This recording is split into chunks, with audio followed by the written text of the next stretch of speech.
Hello. After this, the whole day session, it feels like a family gathering here.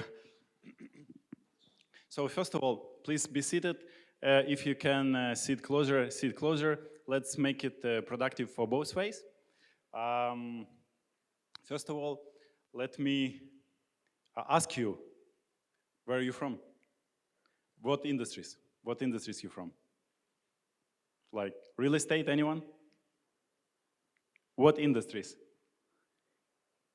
Which one? Healthcare. Fintech. Which one?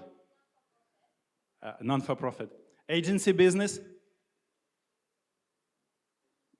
Agencies? No agencies. So who is here? Who are we talking to? Agencies, okay. Okay. Consumer goods. Okay, I'm gonna give you a little bit of context about our discussion today. So it's more like, you know, all the chicken and egg debate, branding versus performance, especially in the times of turbulence, downturn, whatever you call it. People tend to think that, okay, I'm gonna spend all my money into performance to get a short-term results. You know, it's all about numbers, people say, because each dollar we spend should be tied to ROI, or it's building a lasting connection, the other people say, than when loyalty, brand identity, recognition, it's something that lead to more like long-term success and long-term sales. With this in mind, let's jump straight to it, and please help me to welcome my panelists, our guests. So first of all, Lik Sun Trun, Principal Professional, Mobile Experience, Samsung Electronics Vietnam. He is a global brand crafter, found inspiration in different parts of his life and work. Sounds mysterious. Please be seated. Tuikvis Thomason, CEO Decision Lab, entrepreneur. Started first opinion. Started first.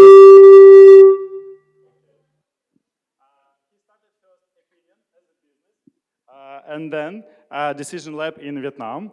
He also tried to create a business in Hue when he was 9 years old. We actually have Nguyen Luli. Are you here? She's okay, please join us. Head of Marcom, Vietel Telecom. She's also Vietel veteran who spent most of the time working on other markets.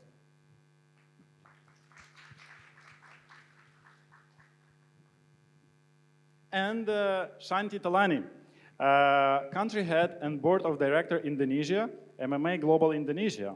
She was also running a couple of cultural beauty pageant in the past before joining the core committee of Asian Games Indonesia. So please welcome the stage. And me moderating this panel, Aros Dishkan, regional head of MJD Southeast Asia. Also, I'm a karate enthusiast and I'm Ukrainian.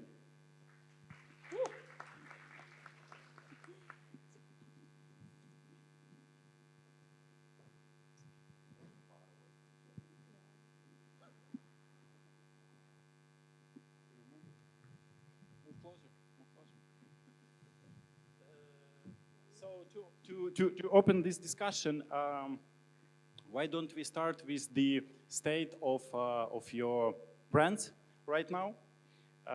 So first of all, Trun, what is the level of brand affinity and customer love for Samsung in Vietnam? It is indeed. Hey, hi everyone. This is a very difficult question actually. Brand affinity for Samsung in Vietnam. Okay, give me 5 seconds. Think about that. No, just a little bit background of me. I've been spending almost like 2 years in Samsung, right? Before that, I was in FMCG, as many of you here, for 15 or 16 years. So for technology and everything is relatively quite new to me as well. So as much as I'm sharing, I love to hear all your point of view about that as well. So not everything I'm sharing today is correct, right? It's just my personal point of view. You know, a junior, 2 years in the category or industry. So bear in mind, or bear with me with that, okay? Now, back to your question, Samsung affinity. Perhaps everyone in this room would know Samsung. Yeah, either one of yours mobiles or home appliances or whatsoever is under Samsung brand. So Samsung has been in Vietnam for decades. I would say decades in plural, right? So basically, and lately we know that Samsung has won a lot of prizes in tech awards and all the MMA, etc. That is actually the one of the recognitions from local consumers to the brand Samsung, right? They love the brand. The brand has been the part of their life from generation to generations. Someone that, you know, the brand is like a person who is actually knowledgeable. Someone has been, you know, with the category leadership thought, and that's what the consumer keep dialing back to us. The reason they have the kind of perceptions about the brand Samsung in that particular way, is just because Samsung has been known as the, you know, with all the advanced technology, and we always leading, you know, all the innovations. So, you know, like 4 years ago, for instance, we're talking about mobile experience, like, which is a category I'm looking after, right? We talk about, you know, flat phone, you know, like all the phones that you're holding today, and then we're talking about going back to foldable phone. We are the first one in the world talking about a foldable. I mean, the foldable concept is not new. It's been like 20 years ago with Motorola, Razr, and that kind of thing, right? But it's for the smartphone, yeah? It's actually new. So, right, so also all the TV, all of the home appliances, refrigerators, and all sort of thing like that. So Samsung has been around for years, and that is the perceptions and the love that the local Vietnamese actually for Samsung. Thank you. Thank you. Let's a little bit zoom out from one perspective to more like observation to Bin leader, leading the company who is leader of brand health measurement in Vietnam. What is your observation overall across the industries for brands performance and brands health? Thank you for the question, and thank you very much for inviting. Let me try and follow up a bit on Jung. So at Decision Lab, we track more than 400 brands on a daily basis across 16 different metrics. And one of the things to highlight, of course, is that for the past 2 years, Samsung has been the #1 brand that we have ranked. There was a very proud CEO last year commenting on that for Samsung, and I think that really it takes a lot of consistent effort to get there and to get such a high rating in the minds of the Vietnamese consumers. So the interesting thing for me is when we track brands over time, as we do at Decision Lab, you really get to see a lot of the dynamics in branding. Brands are never standing still. You can see how competitive moves are affecting. We see a lot of companies that are quite good at initiating campaigns when competitors have their campaign ready, and they push their brand through.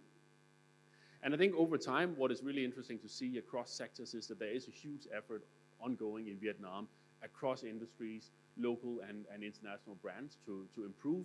And generally, we see across sectors, I'll talk a little bit about that later, that there is general an improvement. We are creating better brands in Vietnam. And I think one insight that has been quite interesting lately is also to see how well people in Vietnam take on local brands.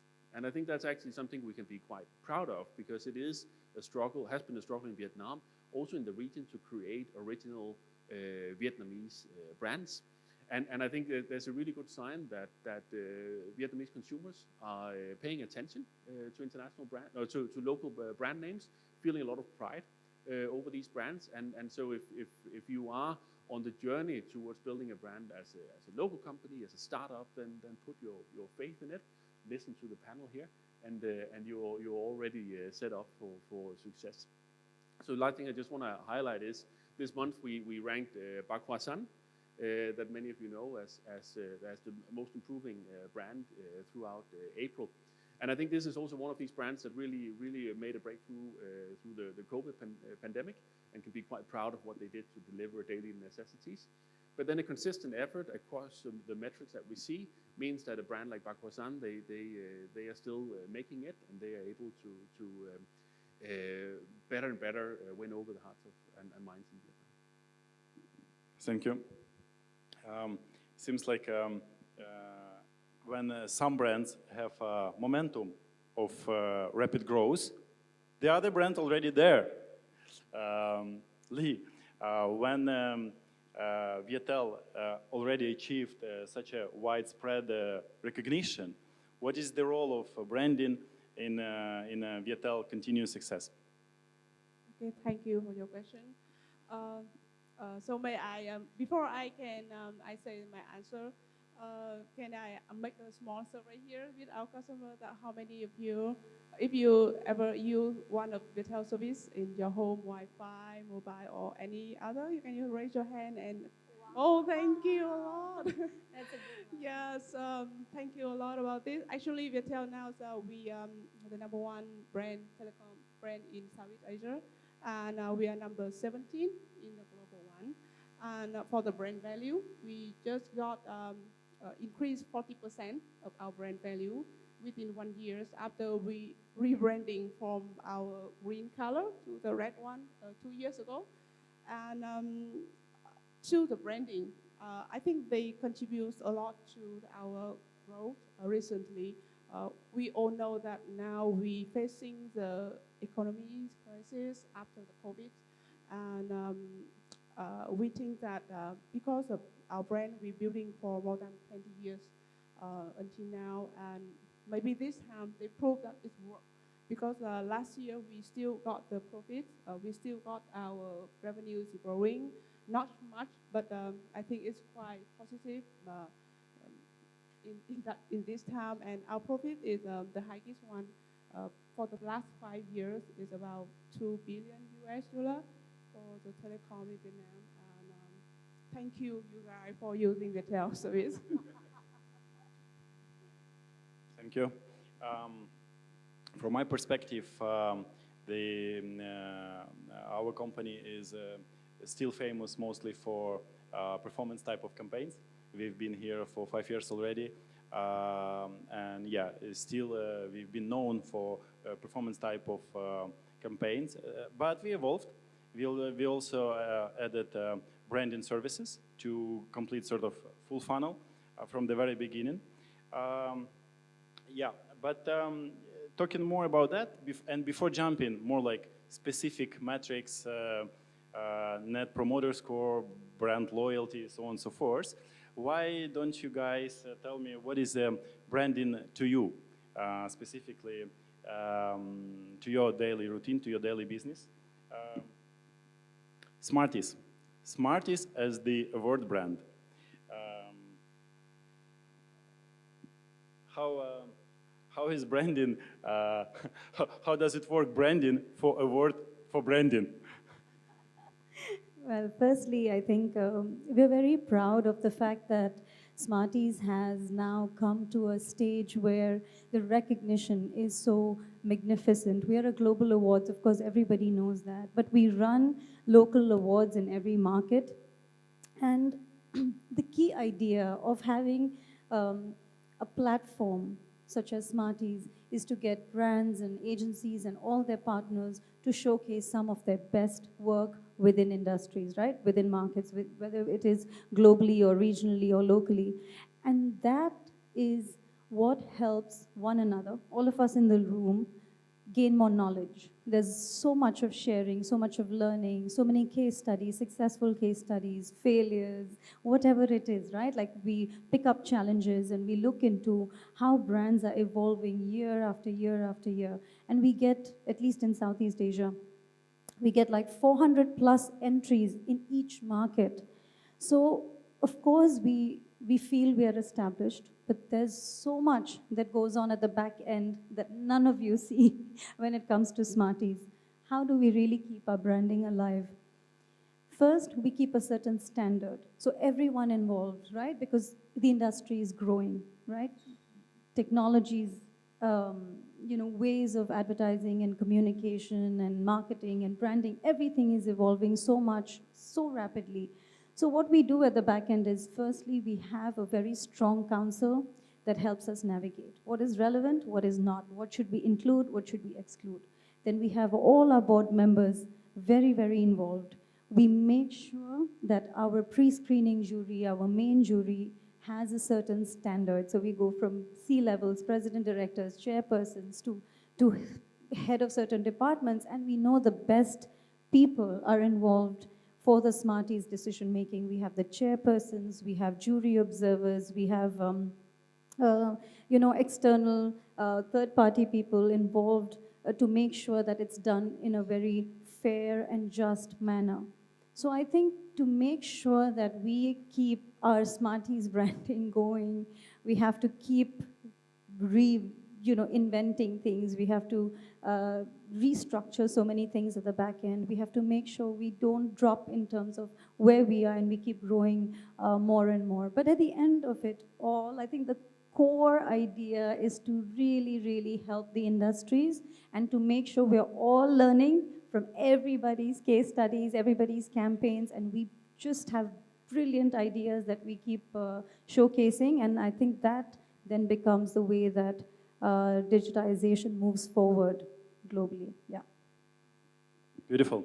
I just would like at this point that you said the best, the most talented people are in jury. So last week I received the email call for entry for jury. What does it mean? Call for entries? No, not for call for entry, call for jury. So what happens is we take recommendations, right? Because as an industry body, the more, because sometimes we don't know the newer people that have come into the scene, right? So we keep constantly moving, the experts who are constantly shifting, from one country to another. So we always have an open space where you can suggest it to us, and then the decision-making process goes into another zone. So for us, as many suggestions as we get, that doesn't mean we are okaying everybody, but there's a whole process that goes on for picking. So if you have been a jury before, then you should consider yourself very lucky. That was my point. That was my point. Finally, I get it. Yeah, you've been very lucky. You're the selected, chosen one. Thank you. But then referring to your point of learning and education, going to the expertise, Tron, you've been famous for working consumer goods, Unilever. Can I say Unilever? You've been famous for everything. You can, because I see Unilever logo here as well. I've been 15 You've been famous years. for everything, not just for that. Please, can you please share what is the branding to you across different industries, consumer goods and the technology sector? Wow, it's actually quite an interesting question. Yeah, I spent most of my life in Unilever and FMCG. Fundamentally, branding is the same, okay? Branding is branding, okay? Brand building is the same. I wouldn't see the difference significant.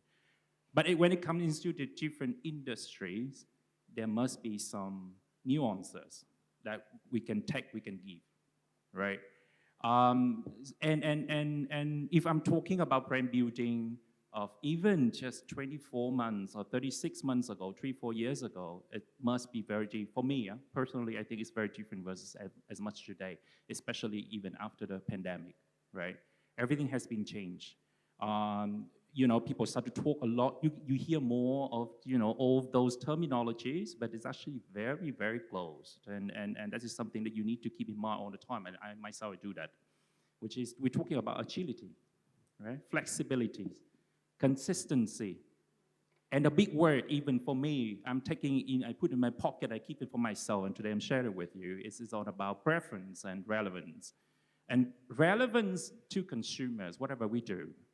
And relevance here is not just for the sake of relevance. It's a relatable. When I'm talking about relatable, means consumer can see themselves as part of that journey, or whatever brand story that you are telling people. So I think that there are different way in the tech industry, the way people tell the brand story is slightly different versus the FMCG fundamentally. But I have to say, this is very much on the people behind the brand, are they ready for the change, you know, especially we talk about VUCA, right? We talk about, you know, how the market consumer fragmented these days. There's no such one size fit all, you know, every time, like, for instance, for my plan at Samsung, I never say that it's gonna be stable for, you know, like my life before. For instance, like we would do a launching plan, it's never be fixed. It's always like optimize every single day. And 24 hours before versus 24 hours after could be slightly, or not just slightly, but actually dramatically different.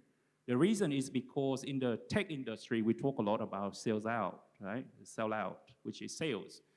The challenge today for brand building like me working in this Samsung brand mobile is about, you know, how to answer all the stakeholders in the company, right? How to translate all of the awareness investment into conversion, which is in another way to say from upper funnel to lower funnel, conversion in sales.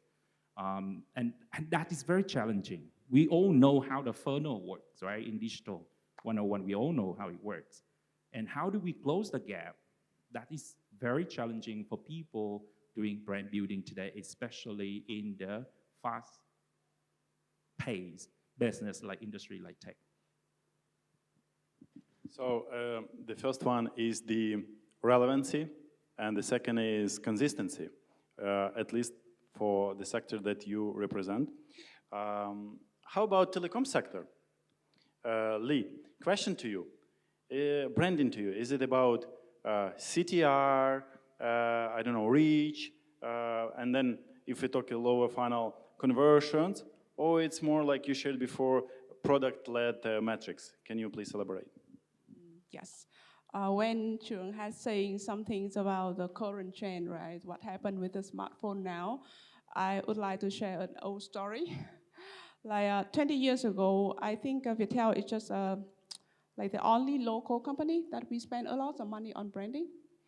By that time, we spending most of our investment on a branding project to finding like our vision as the caring innovators, and our mission is to make people say it your way. So it could be the one thing that we keep until now. And the thing is that with us, branding is not logo, design, campaign, or customer experience. Maybe by that time we don't have that phase of customer experience or something like this. But we apply our vision, caring innovator, to every aspect, our network, our people, our business strategy. So we try to bring the best quality network, the largest coverage, the state-of-the-art technologies, and with affordable price for everyone. So to us, a good product means good branding, because the story of Viettel have proved it. We really booming about 3 years. After just 3 or 4 years, we be the #1 in the market. And when we bring this philosophy to the other market, Viettel, we deploy in the other 10 market in 3 continentals, and we apply the same philosophy, and we still be the #1 and #2 within the few years. So until now with us, branding, even maybe like the define the branding is different from year to year. Maybe 10 years ago, branding is like you doing a logo, you making advertising campaign, doing the TVC. Now the branding is different, like brand touch point or experience or whatever like this. But to us, the core thing with us is a good product means good branding. Having in mind, again, zoom out a little bit. Having in mind you already mentioned 400 brands on a daily basis. That's the number that you track the brand health of different companies in Vietnam. So tell us, how does a strong brand look like?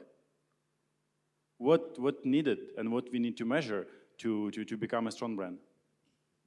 So I think you wanted a bit of a battle here, right? Yeah. Between performance and branding, right? So I'll just start with a bold statement and say everybody needs branding. And that's what we can see when we look at the data. What we have been doing quite a bit during the past few years is to apply time series analysis, because we have these data point over time. Every day we see how people react to these brands. And that gives quite some interesting outcome, because my colleagues here, they will need to defend to their boss that they are creating new customer relationships, that sales in the long term will go up. And therefore we try to, with this data, to actually prove, does branding work? Do we see an effect on this? And one of the key industries we work with is banking in Vietnam. And banking luckily follows the textbook. A bank needs a strong brand, because brand is reputation, brand is trust, and you don't want to go with a bank where your money disappears. I think that is more clear today than for quite some time. And that matters in Vietnam as well. Awareness matters. That's why you always see billboard ads for banks. It needs to be top of mind when you want to select a new bank. But if we walk a little bit out of the bank and we look at alternatives, then we have a sector like consumer credit, right? So when you have been sitting at home, you've been saving up for the new fancy smartphone from Samsung, and you go down to mobile world and you want to purchase it. But Jung, he has added a new features. You can actually upgrade it a little bit, right? So you can pay a little bit extra and maybe get a phone that is a little bit cooler. So across the aisle, you will find FE credit, you will find home credit, you will find M credit, other of these companies that can help finance this purchase. And this sector is quite tricky, because that's of course very transactional. You meet them right on the spot. You're not out shopping for them. But still, when we look at consumer credit, we can see that elements of branding really matters. When you have a choice, you don't want to go with the one you have heard bad things about. You of course pick based on rates and based on offering and based on how nice the salesperson was. But it actually matters that you haven't heard something bad about this company. So a very, very different way of thinking about branding. But still, I would say, branding is not just about the top tier brands who tell a story where you buy into the brand. It is also about managing your reputation. And I think one sector that has been quite interesting to follow in Vietnam is e-commerce. Because e-commerce, since it really took off in Vietnam, has been subsidized by global investment companies in order to pay for customer acquisition in Vietnam. And we have in my home country this saying that when the water retracts, you can see who's swimming without their clothes on, right? And I think this is a time in tech where the water retracted, and we can see who are left swimming and who will continue with confidence. And these are the ones who have a brand, the ones where you will return to the platform because you trust the platform, because you like the speed of delivery, because you have a preference towards how they market themselves or their selection, but because you basically have an understanding about these brands. And we did a few years back, we then tried to compare, because through our partner YouGov, we have access to the data for Lazada and Shopee in Singapore, in Indonesia and other places, and we could see that the brand equity was way behind in Vietnam. But this has been catching up quite a bit in recent years. And I think the brand equity, where we have Shopee now as one of the top brands in Vietnam, I think they're just 2 slots behind Samsung. This will for sure help them quite a lot when investments are slowing down, and they still need to continue to sell to customers. So in the short term, the performance-led marketing might work, but when the economy recovers, that leading to our conversation lately as well, when the economy recovers, then we will show who was doing the right thing for the branding, right? Yeah, but if I can just add, I think for e-commerce, this is a sector that has been, I mean, in the days of rocket internet and so on, there has been so much focus on driving performance, right? And I have a lot of people I studied with back in Hong Kong that worked in this sector, and And the drive is like, if we put out a picture that looks like this, it will attract people. And I'm like, yeah, but that's the opposite of branding. I mean, you put a cute teddy bear, it has nothing to do with your company, right? And I think what we're seeing over time is applying consistency in your performance marketing, right? So when you combine these things and you keep consistency and you keep building up your reputation, you will be able to combine both. But if you're just going for pure performance without thinking about your brand, then you will lose in the long term. So to sum up, everyone. First of all, relevancy, we've heard, relevancy, consistency. I also heard product-centric marketing, and also differentiation. So for me, when the brand marketers build the brand based on differentiation and uniqueness, for my part, it is important to implement the uniqueness of your brand to uniqueness of your advertising campaign. So in open web environment, it's not an easy job. It's not an easy job. How are you gonna stand out from the advertising content crowd? How you make people remember and interact, first of all. So the answer is in the question. The advertising content should be interactive. Then, because when the users, consumers interact with advertising, they interact with the brand. Talking more, we just stuck to branding. Let's let a little bit more to the performance.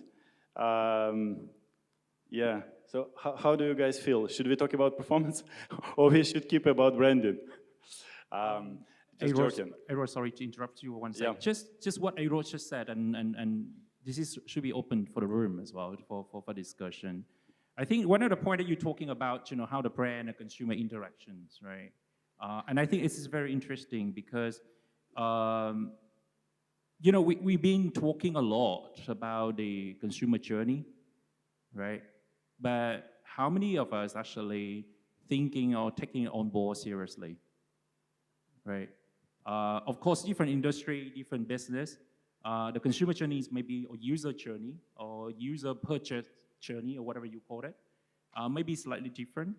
But the bottom line is basically how you actually target those people at different point of sales or different touch points, right? And one of the things that I know I critically I found out is that in the tech industry, it's so complicated. It's super complex, right?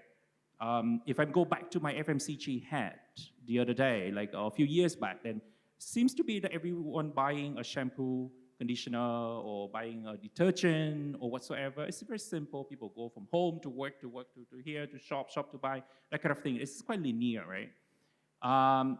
But these days, when people buy a high value product in particular, and especially people have a very good knowledge, and sometimes I feel embarrassed to say this. People actually buying a mobile, or our consumer who actually buying mobile, they have more knowledge or understandings than the people sitting behind the brand, okay? What it means is that there's super high involvement. People buying a mobile phone, they will start with search, okay? They search or someone tell them, there is a foldable coming or whatever, right? So they search, what's affordable, what brand? Okay, and then they go into, maybe to store, to check it out, listen to all those people, a salesman or whatever, talking about that. But then suddenly, when the salesman talking about a different brands, they start to confuse, they go back to search, right? So what brand is that? And then, but they are not satisfied with that. So then go to, for instance, to YouTube to listen to all the, we call TOL, which is tech opinion leader, those people, you review about a product and this kind of thing, right? And they're still not satisfied with that. And if every time they've been given extra information, they just bounce back and forth to search and doing the kind of thing, and ended up finally they searching for the price, or they go to the store and buy that. So to close that kind of journey is very difficult. This requires quite a number of investment as well to capture, to approach consumer at every touch point like that to make one sales. And that is how tech is very complicated versus selling a smartphone versus selling a detergent or a toothpaste, technically. Yeah, yeah. I just have something to add, which I think is important to share for the audience here, because, you know, as a neutral industry body, we keep our eyes and ears open. We constantly meet up with brands and the agency partners, telcos, ad networks, media, publishers. We are the go-to person. We are the go-to association for everyone to come in and share their challenges, share their success stories, share their struggles, the gaps within industries, within verticals. I think it's important that, you know, representing MMA, I share this with you because we had a small gathering with a lot of brands recently in Indonesia. And what we learned is that, you know, with a lot of geopolitical unrest and a lot of ups and downs, you know, within the global setup, regional, we're still lucky. Vietnam, Indonesia, Thailand, Philippines, we're still lucky. You know, we're being able to kind of navigate through whatever is happening globally. But brands are very cautious now, moving ahead is what we gather. And I think it's important to share that because brands at this point, we are out of the pandemic. The markets have opened up. People are out and about, right? Most of us are not even wearing a mask anymore. There was a lot of room for trials and errors and budgets being pumped in when the pandemic happened because brands wanted to stay relevant. Even those huge organizations that, you know, did not even think of digital commerce as rapidly as they had to because all of us were pushed into this pandemic situation. And so a lot of brands had budgets to just kind of throw into the market, into the industries to say, we need to be relevant, we need to exist.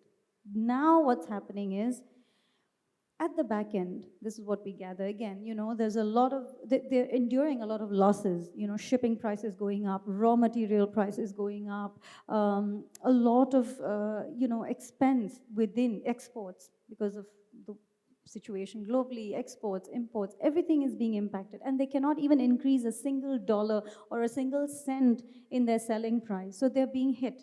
And the moment they do that, competitors will eat them up. So moving forward, at least for 2023, brands are really, we're lucky, as I said, you know, in Asia, we're still able to kind of really have budgets putting out in the market, but they're being cautious. So all of us working with brands and marketers need to know that they are more concerned about where are the budgets being put into. More transparency, more returns of investment, measurement systems, just openness and honest, you know, ideas and thoughts about where and how they're getting their returns. So as an industry body, all we can say is, yes, 2023, early 2024, especially for Asia, is still very optimistic, but I think all of us, not you, all of us have to be really trying to get to know what the brands are thinking, because they're going through a lot at the back end. We're just looking at what's happening on the surface. And I think we need to be mindful of that. Let's let's marry all of this. Do some Bollywood dancing. No. I just want to marry your ideas. I just want to marry you. I just want to marry your ideas with technology, basically. Trond, you've been referring to back and forth journey of the users, and you've been talking of transparency, of putting investment. So it's a connected question.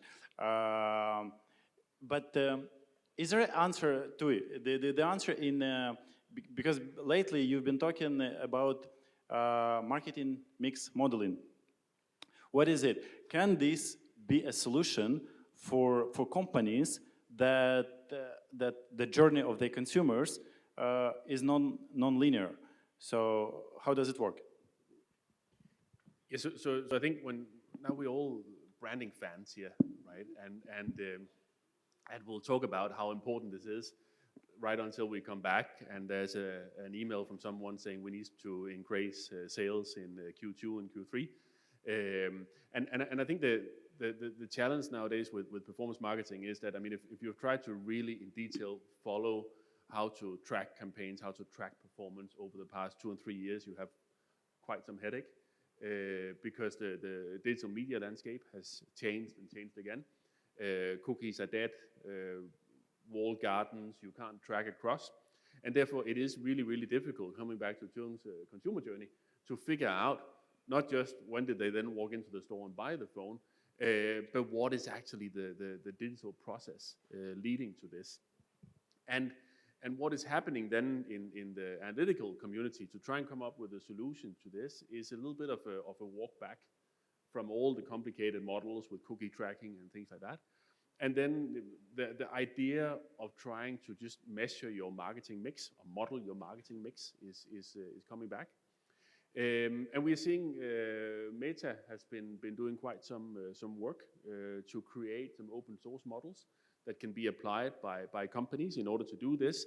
Of course, they have a vested interest because there's not so much keyword search on Facebook. So of course, there's also an interest in making sure that Facebook as a medium that more tells a story is also evaluated properly towards other channels. So what Meta asked us to do is to help to power the analytics behind this in Vietnam and help companies and publishers to work with this. And it's actually quite simple. You take your data from your media spending towards the different channels. You take your sales data, and then you look at it over time, and you model it out. And then in most cases, you will be able to optimize media with around maybe 15-20%. Which is really, really critical right now when all budgets are under scrutiny. And I think coming a little bit back to the branding discussion, then when we do this and we look at the different media channels, if you imagine a chart, that's something I do every day, sorry about that. But if you imagine a chart, right, and you're saying, well, you have the different channels, they move in different ways and contribute in different ways, then there is a big gray area called the base that is the contribution that can't be explained by these channels. And of course, this is where branding comes in as well as all the other components that in some way also can be explained by branding, your customer service, your sales rep, things like that. So all the other things contributing. But I think right now in these few quarters where we're going to receive these emails saying please focus more on sales, then it's going to be quite critical to model things in a new way. And what we support with is also creating some of these what-if scenarios, saying, well, if I change the landscape a bit, if I purchased in a different way, what will be the impact on sales? So I think actually that the little bit more simplistic way of a more holistic way of looking at it is going to be the trend in the coming years, and that can also survive media landscapes changing over time. Understood it as a solution for the gap that can link basically different channels attribution and the journey, this crazy journey, to the single sales that you need to sell Galaxy, for example. But maybe we should be a little bit more also simple. Let's simplify a little bit. So to make sure people in this room remember a scene tomorrow, right? With this in mind, would you like to share a single success factor that led to your revenue growth lately, this year, last year? Two double-digit number of profit, Lee. Two double-digit number of profit last year. How did you manage to do that? And I think it's important to take notes now because tomorrow is weekend, right? So that you remember it on Monday when you have to do the same. During the challenging time, every boss asking about how increase the sale or everything, right? Actually, that we still keep the market share at 54% in the market, and our revenue growth, especially in the new businesses, like digital service and solution, and it's raised nearly 60% for the past years. And the thing is that We think about this a long time ago, and we investing in the digital business. It's also the same like we investing in the brand. It takes time. It's not like when you come to the challenging time and then you think that we need the new business or something. And we all know that acquiring the new customer is the crucial, very the key for you to have a sustainable growth. Uh, so that's why we always think like we need to grow the new business in every step that we are doing. Let's say like this. Now the mobile penetration in Vietnam is more than 150%. It means like one person, you owe about 1.5 connection. And let's see in the future, what happens if you can own more? Like now you have mobile phone, right? Maybe you have Wi-Fi or something. But what happens if this with the support from the like I heard about Samsung also have a good one like smart appliance, right? Like you see like in the future your car will be the smart car and need connection. Your house is will be smart like um, refrigerator from Samsung, it should be smart and need one more connection. And what we targeting in the future is like one person, you will have at least 5 or 10 connection. So this is the way we can open our business, and this will bring the 2-digit revenue to come in, and that is the point. I can sum up this as adaptation and willingness to change. And elaborating a little bit more change, let's talk also about the consumer level change, that the consumer changing all the time from brand to brand. And guys, please, if you were sleeping before, this is the moment when you can wake up for 5 minutes and then sleep back. The one interesting metric I've learned for myself just lately, churn in, churn out, the rate. You have this metric and you build it for knowing what is the journey, what people use before Samsung and after. You can spill your secret. Where did you hear that? Where do you hear that kind of? The other Samsung person told me. All right, guys. So I don't want to talk too much about Samsung things, yeah, because this is pretty much the open forum for everyone to share their experience about branding, and we'd love to hear a lot from the audiences as well. But listen, the thing is, this is just a terminology that we use internally or in consumer electronics, right? We talk about churn in, churn out. Churn meaning moving, right? Switching, right?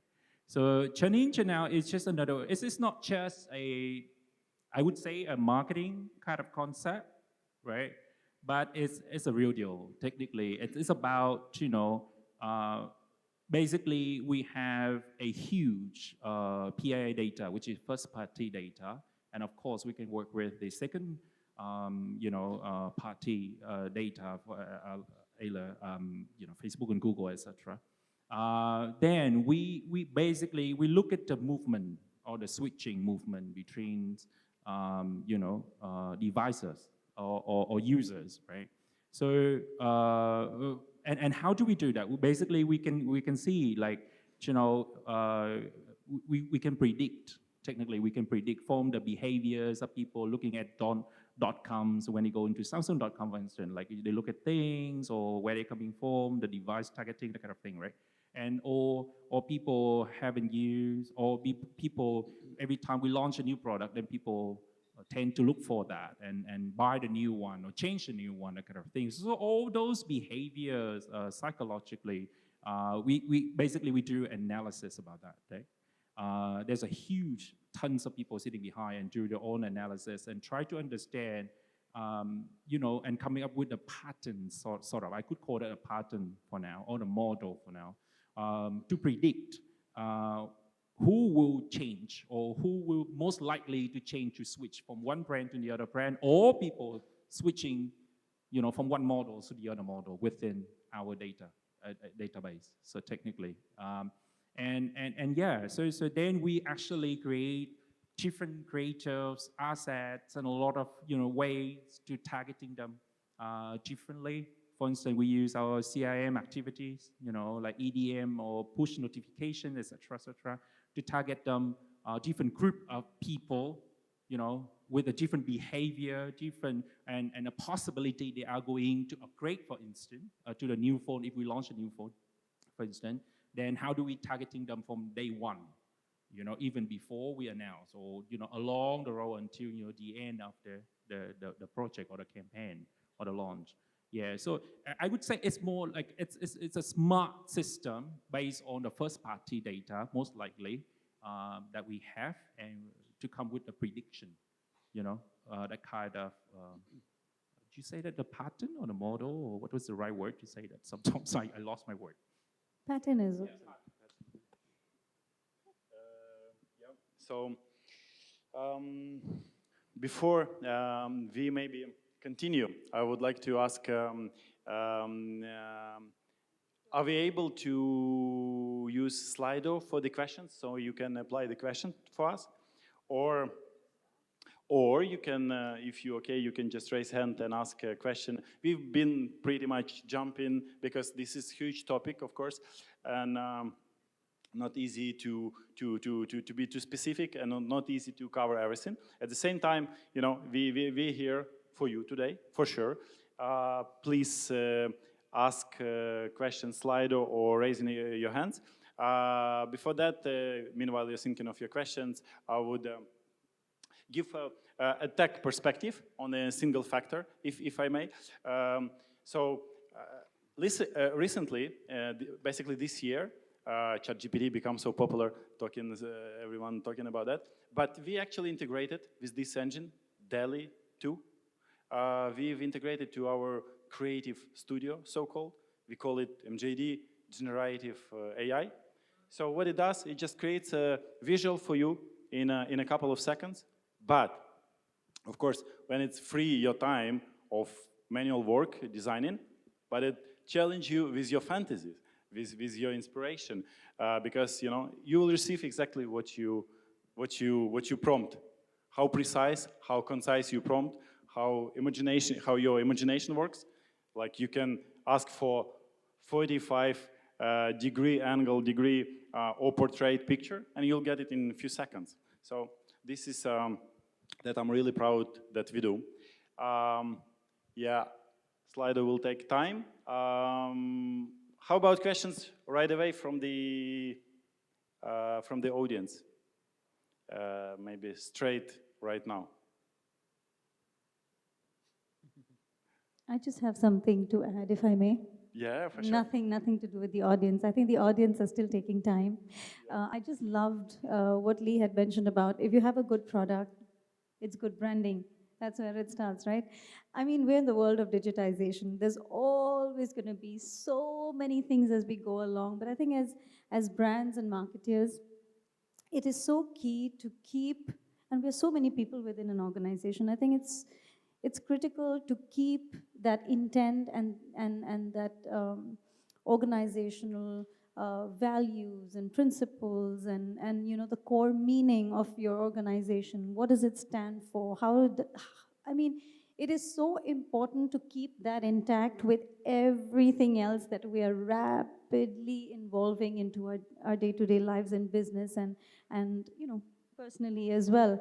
But I think as brands, as marketers, to keep that prime value and principle and keeping your products to the best of your ability to create something, to manufacture something new, to always do it the best. I think it starts from there because everything else will orbit around what you have, what you stand for.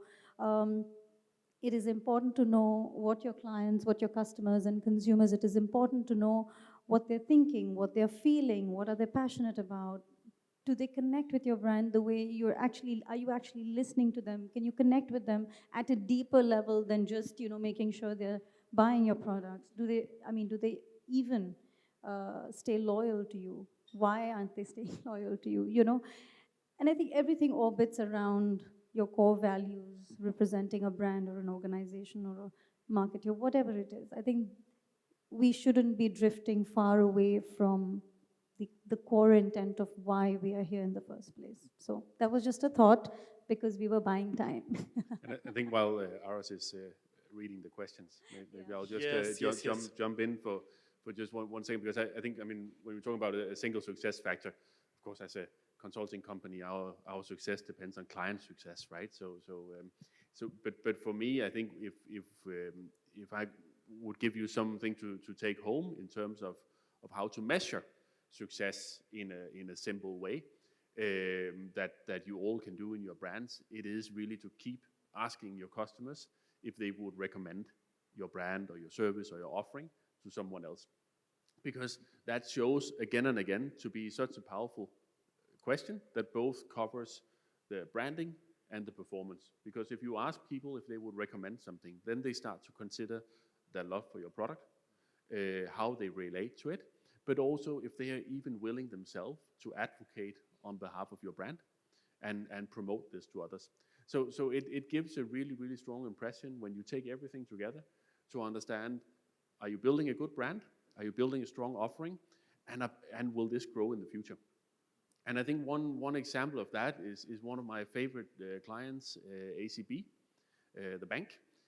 So in Vietnam, we have a huge number of banks, and the local ones are the biggest ones. So in that sense, it's a quite different market compared to many other places. But when you look at what they have been doing, then they have been focusing, they have been daring, and been consistent in their effort. And what we saw when we ranked it just a few months ago is that the ACB is top 3 amongst banks in Vietnam.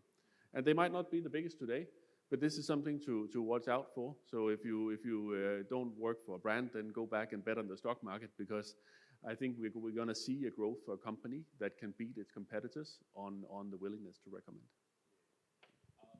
I know that we run out of time, but he made this very interesting point. I'm sorry to disrupt your flow by any chance, but I felt like this is very interesting open conversation. It's right? evening, you know, we are not running a lot anywhere. of questions It's here. Friday we evening, trash, we stay here.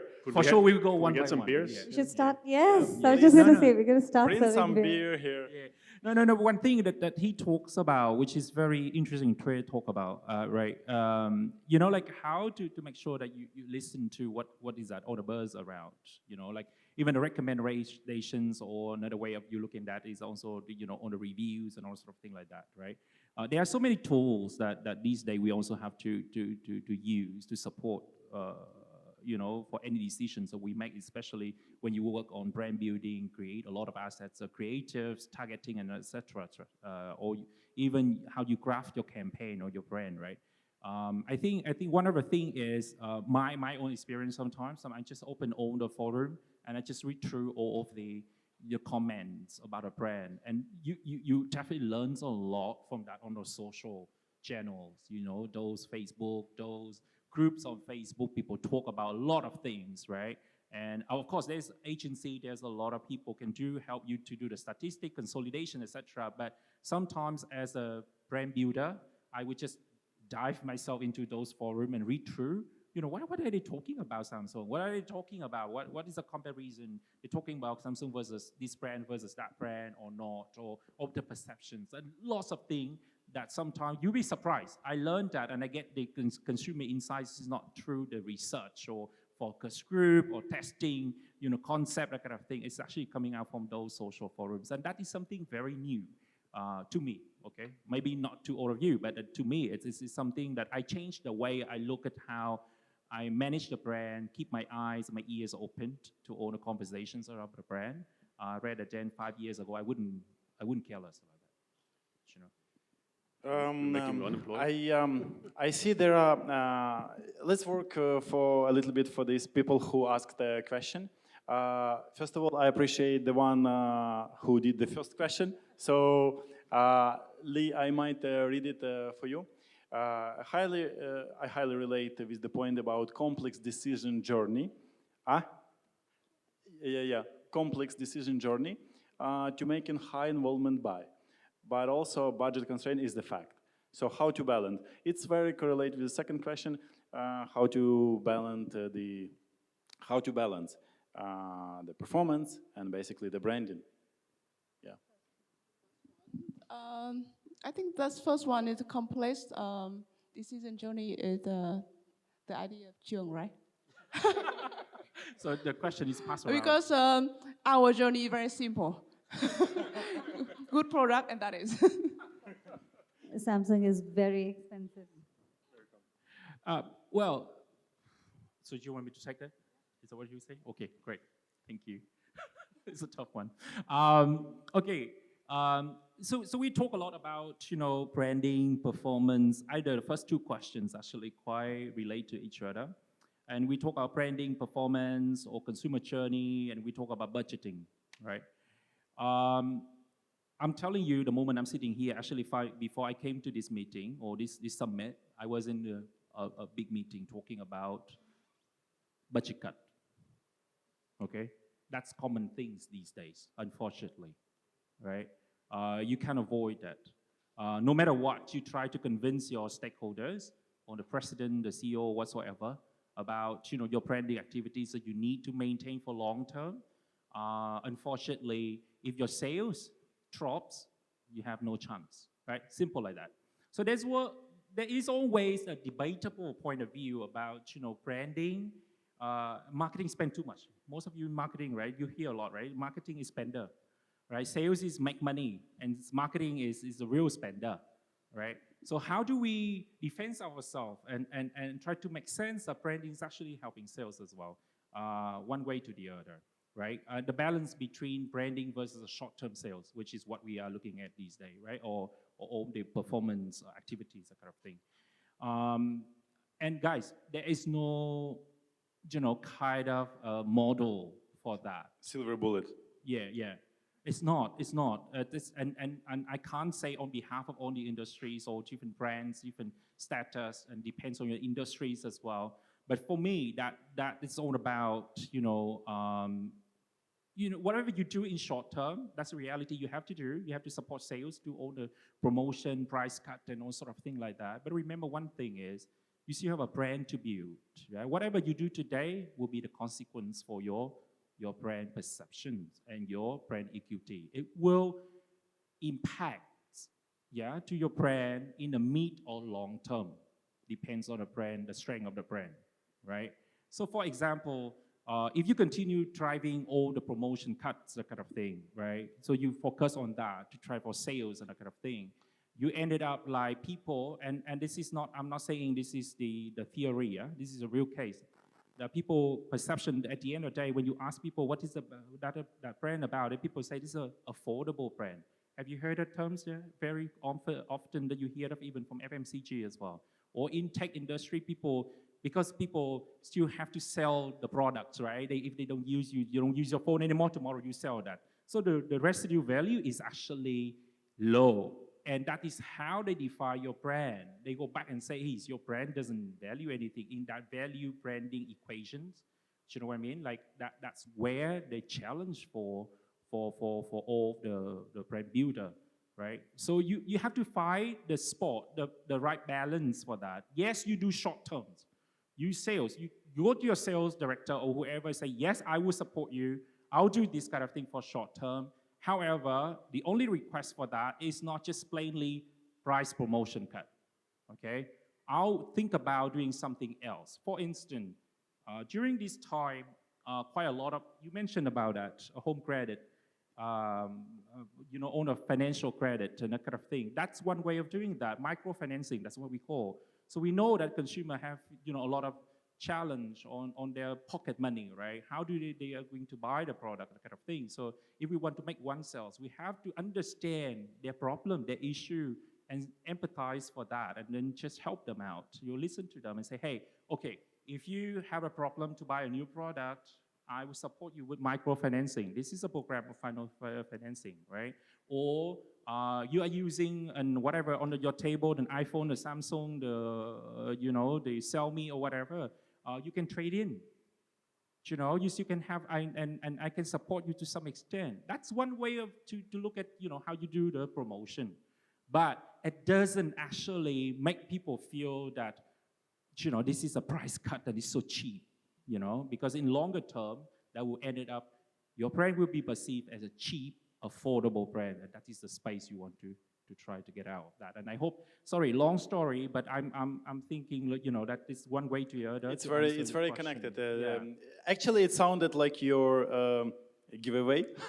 It sounded like your giveaway, but it's also connected when you play in chip and when you trying to find the uniqueness. That's something that differentiate.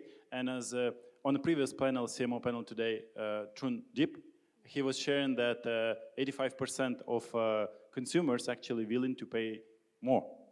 That's the fact. But with the, you would like to have a remark? Oh, please. I want to add one more point from a product that not too complicated to choose.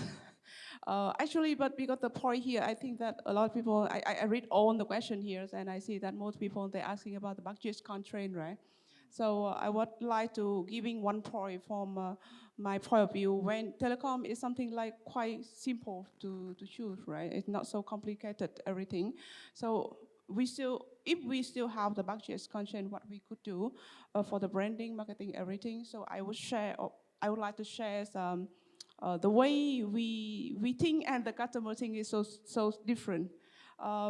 When we building our TikTok channel, we also doing some like the other, like dancing, doing some challenging or something like this, and it not work.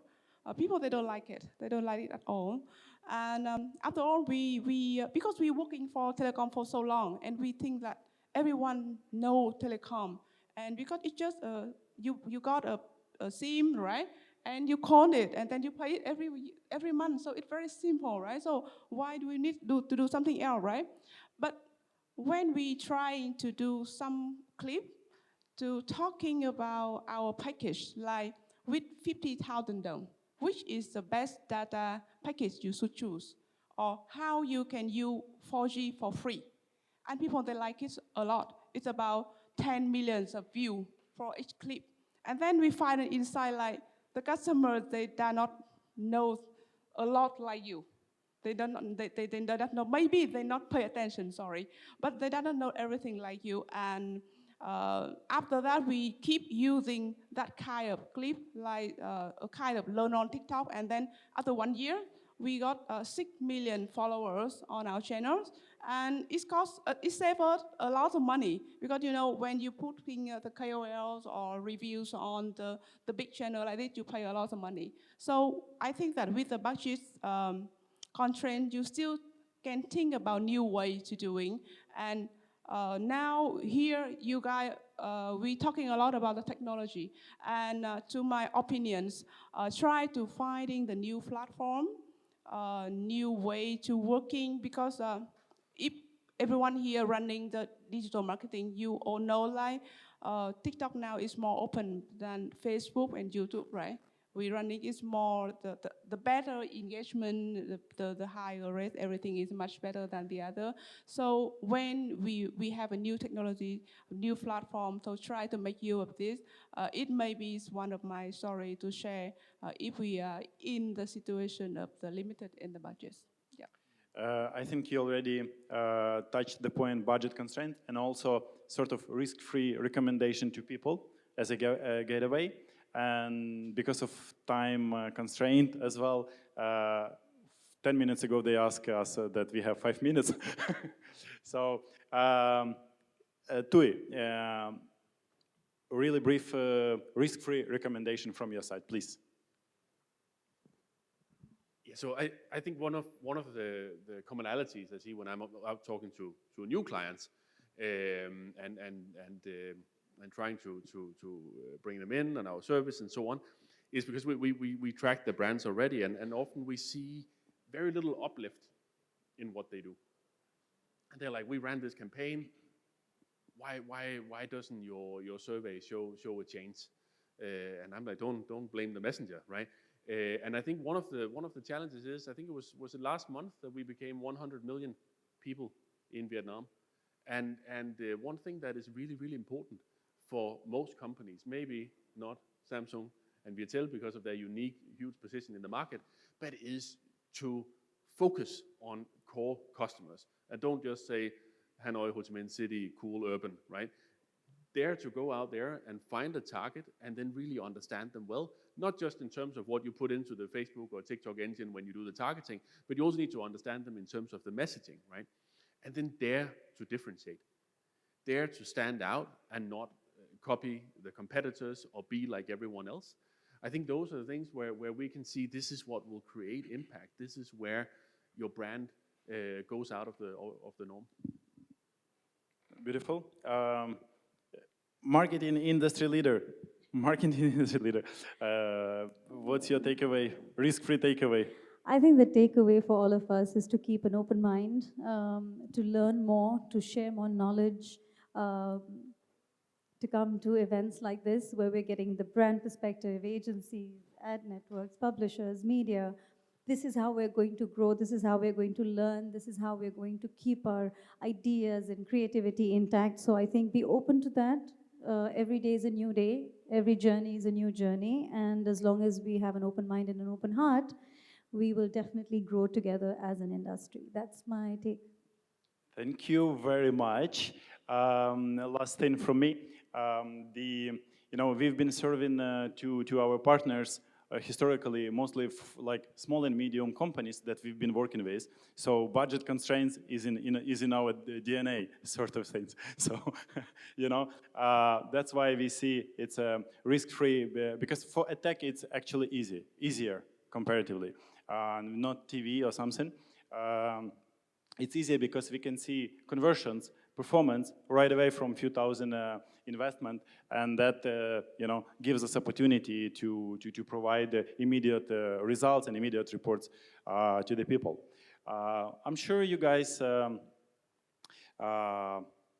have more questions to the industry leaders here, but of course we have to finish.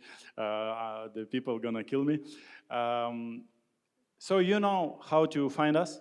Please offer us some coffee and let's talk more. Thank you very much. Thank you for staying back. It's 5:45. Thank you.